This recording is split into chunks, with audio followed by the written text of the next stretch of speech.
इसमें spherical mirror form an erect image 3 times the linear size of object if distance between the object and the image is 80 centimetre. Focal length of mirror, पहले ये जो होगा ये क्या होगा, concave mirror होगा, उसी के केस में 3 times बन सकती है, इरेक्ट बनती है जब ऑब्जेक्ट रियल हो। ऑब्जेक्ट क्या होना चाहिए, अगर ये कनकेव मिरर है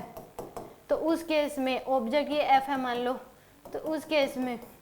ये हम ऐसे ड्रॉ करते हैं, ऑब्जेक्ट जब एफ से लेके पी तक मूव करता है, ऑब्जेक्ट कहाँ से कहाँ तक मूव करता है, एफ से पी, तो इमेज मूव करती है P to infinity, image move करती है उस केस में पी टू, इस केस में ऑब्जेक्ट मूव कर रहा है एफ से पी तक, ऑब्जेक्ट कहाँ से कहाँ तक मूव कर रहा है, एफ से पी तक, तो इमेज मूव करती है infinity to P, image move करती है सॉरी इन्फिनिटी से लेके पी तक, ऑब्जेक्ट मूव करेगा एफ से पी, तो इमेज एफ से पी, तो इमेज मूव करेगी इन्फिनिटी टू पी। तो उस केस में ऑब्जेक्ट जो है 3 times, यानी कि ऑब्जेक्ट क्या होगा, रियल इमेज इरेक्ट बनेगी, बड़ी बनेगी, और उस केस में क्या बनेगी, वर्चुअल बनेगी। तो यहाँ पे यानी, और ये दे रखा है 80 सेंटीमीटर, यानी कि u plus v equal to क्या दे रखा है आपको, 80 सेंटीमीटर दे रखा है, तो यानी कि u प्लस में v की वैल्यू क्या हो जाएगी, 3u equal to 80 centimetre,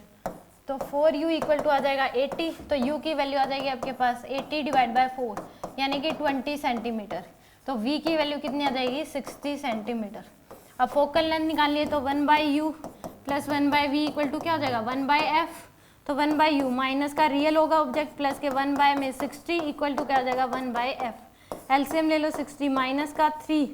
plus का 1 इक्वल टू 1/f, तो -2 डिवाइड बाय 60 इक्वल टू क्या हो जाएगा 1/ में f। तो यहाँ से आपके पास आंसर कितना आ जाएगा 1/30, तो f की वैल्यू होगी -30 सेंटीमीटर, f की वैल्यू क्या हो जाएगी -30 सेंटीमीटर। कनकेव मिरर होगा, -30 सेंटीमीटर फोकल लेंथ होगी।